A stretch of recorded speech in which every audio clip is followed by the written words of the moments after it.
आज मैं आपको बताऊंगा कि हम मल्टी बैगर स्टॉक चार्ट को देख के कैसे आइडेंटिफाई कर सकते हैं। मल्टी बैगर यानी 5000 6000 परसेंटेज नहीं, मतलब टेक्निकल को देख के हम कितना 100% 200% स्टॉक को कैसे आइडेंटिफाई कर सकते हैं। तो फर्स्ट ऑफ ऑल मैं आपको स्टॉक का नाम बताता हूँ और हम उसको एनालिसिस करते हैं। ये स्टॉक का नाम है स्विलेक्ट एनर्जी सिस्टम। अगर इसमें हम देखें, मूव अप मूव देखें, ये ब्रेकआउट के बाद वन मतलब ब्रेकआउट के बाद अगर देखें, जहाँ से ब्रेकआउट हुआ है वहाँ से ऑलमोस्ट 250% का रिटर्न हमको मिला है, मतलब डबल से भी ज़्यादा। अगर हमको टेक्निकल में मल्टी बैगर स्टॉक आइडेंटिफाई करने हैं तो हमको टाइम फ्रेम भी उसी हिसाब से लगाना पड़ेगा, देखना पड़ेगा। अगर हम मंथली, वीकली या डेली टाइम फ्रेम में देखेंगे टेक्निकल एनालिसिस, तो उसमें हमको मल्टी बैगर स्टॉक इजीली अगर हम मिल भी जाते तो हम कॉन्फिडेंटली हम उसमें खड़े नहीं रह सकते। इसलिए हमको लॉन्गर टाइम फ्रेम में जाना पड़ेगा, जिससे कि हमारा टारगेट भी बहुत लॉन्ग हो। अगर मैं आपको 12 मंथ में दिखाऊँ तो 12 मंथ में कुछ मेरे को उसमें बहुत खास दिख नहीं रहा था। 6 मंथ में जाऊँ तो मेरे को कुछ दिख रहा था। 3 मंथ में जाऊँ दिख तो रहा था, लेकिन कॉन्फिडेंस नहीं था। इसलिए मैं वापस 6 मंथ में वापस देखा। अगर 6 मंथ में मैं आपको दिखाऊँ, 6 मंथ में तो हम इधर देख सकते हैं कि ये 6 मंथ टाइम फ्रेम में ये रेजिस्टेंस बहुत स्ट्रॉन्ग था। ये रेजिस्टेंस स्ट्रॉन्ग इसलिए था क्योंकि अगर मैं आपको फर्स्ट टाइम बताऊँ, फर्स्ट टाइम यहाँ पे शूटिंग स्टार बनाई 6 मंथ्स टाइम फ्रेम में। शूटिंग स्टार मतलब बहुत स्ट्रॉन्ग काउंट कर सकते हैं। Second time shooting star 6 month time frame में। थर्ड टाइम भी shooting star 6 month time frame में। शूटिंग स्टार मतलब ये इतना स्ट्रॉन्ग रिजेक्शन लेके वापस इतनी स्मॉल बॉडी बना रहा है first time, second time, third time. मतलब हम देख सकते हैं कि मतलब हमको पता चल सकता है कि ये रेजिस्टेंस जोन कितना पावरफुल था। मतलब बायर्स यहाँ पे इंटरेस्टेड ही नहीं हो रहे, इंटरेस्टेड हो भी रहे तो सेलर्स आके फुल प्रेशर से स्टॉक को सेल कर रहे हैं। तो ये हमको पता चलता है कि ये रेजिस्टेंस जोन कितना स्ट्रॉन्ग था। अगर यही चीज़ मैं आपको मंथली टाइम फ्रेम में दिखाऊँ तो हमको रेजिस्टेंस ले रहा है वो तो दिखेगा, लेकिन कितना पावरफुल है वो नहीं दिखेगा। इसलिए हमको करेक्ट टाइम फ्रेम में चेक करना चाहिए। जो ये ट्रेडिंग व्यू हमको बताता है कि मतलब बहुत सारी अलग अलग टाइम फ्रेम हमको दिखाता है, जिससे कि हम देख सकें टेक्निकल में। ये 6 मंथ टाइम फ्रेम में देखो। और दो तीन चीज़ नोटिस करने की है यहाँ पे। फर्स्ट ऑफ ऑल ये शूटिंग स्टार, 3 शूटिंग स्टार मतलब बहुत स्ट्रॉन्ग रिजेक्शन ले रहा है वो। अगर वॉल्यूम हम देखें तो ये वॉल्यूम काफ़ी लो था, लेकिन जैसे इसने ब्रेकआउट किया तो वॉल्यूम ऑल टाइम हाई और काफ़ी 2007 से काफ़ी हाई वॉल्यूम था।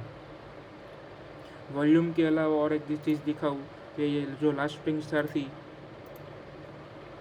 उसके अंदर स्टॉक 1 साल तक फंसा रहा। मतलब अब ये 6 मंथ का एक टाइम फ्रेम है, 6 मंथ का ये टाइम फ्रेम मतलब पूरा एक ईयर, ये ईयर हुआ तो ये 6 मंथ की रेंज में ये पूरा स्टॉक 1 साल तक एक रेंज में इसके अंदर रहा और बाद में इसको ब्रेकआउट किया।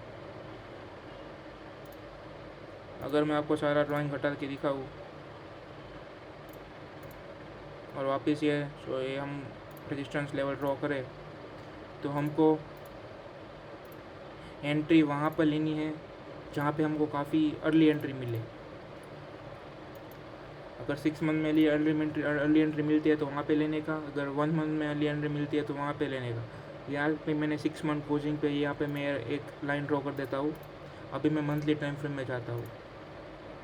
मंथली टाइम फ्रेम में देखोगे तो हमको एंट्री 6 मंथ से मतलब 6 मंथ में हमको लेट एंट्री मिल रही है और 1 मंथ में हमको अर्ली एंट्री मिल गई।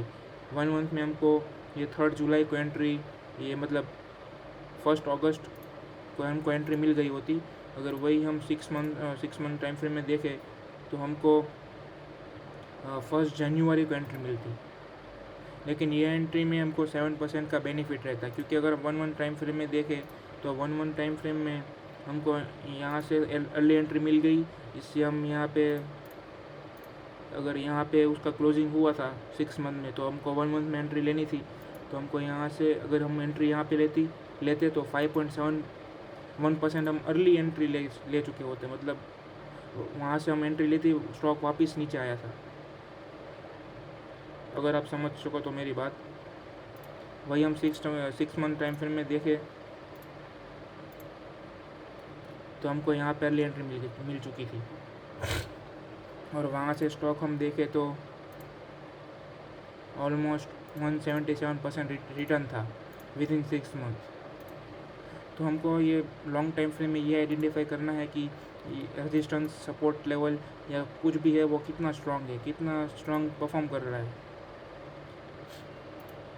और वहाँ से हमको अगर हम 1 मंथ में देखें तो उसमें भी वॉल्यूम ज़्यादा होगा। ब्रेकआउट के टाइम अगर देखो तो यहाँ पे भी वॉल्यूम बहुत ज़्यादा है। 6 मंथ में भी ब्रेकआउट के वक्त वॉल्यूम बहुत ज़्यादा था। अगर हम इसका फंडामेंटल की बात करें, फंडामेंटल अगर हम देखें इसका,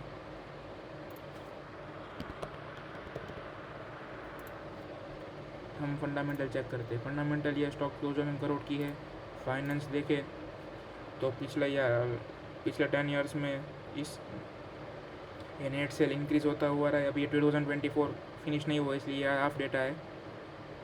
नेट प्रॉफिट की बात करें, टोटल इनकम की बात करें तो ये भी धीरे धीरे इंक्रीज़ हो रही है।